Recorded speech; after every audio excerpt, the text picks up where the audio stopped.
Sinimulan na ang pagpapalika sa mga residente sa Tuguegarao, Cagayan dahil sa epekto ng bagyong Nika. May ulat on the spot si Jasmine Gabriel Galban. Jasmine?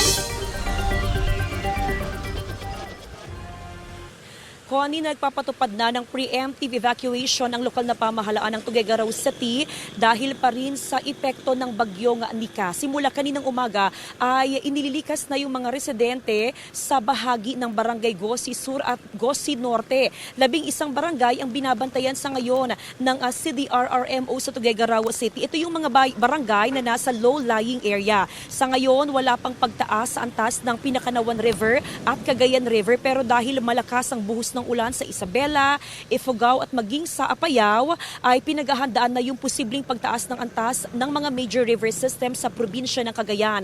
Sa mga oras nga na ito, ramdam na yung epekto ng bagyong Nika. Tuloy-tuloy na yung buhos ng ulan simula kaninang madaling araw at pabugso-bugso na rin yung hangin. Sa ngayon, tuloy-tuloy yung repacking at prepositioning ng food packs ng LGU sa iba't ibang mga barangay. Nakahanda na rin ng Tuguegarao City People's Gym na magsisilbing evacuation center. Bukod sa lungsod ng Tuguegarao ay nakaalerto na rin ng LGU sa mga bayan na nasa southern portion ng Cagayan. Samantala, pinag-iingat naman yung mga residente sa banta ng pagbaha sa mga 11 bayan dito sa probinsya ng Cagayan. Connie? Yes, Jasmine, kukumustahin din natin dahil dinaanan din ng Bagyong Marcy ang lugar na yan. Kakamustahin natin kung yung mga nasiraan ng bahay, nasaan na ba sila ngayon? Ngayon na may bagyo na naman, Nika. Oo.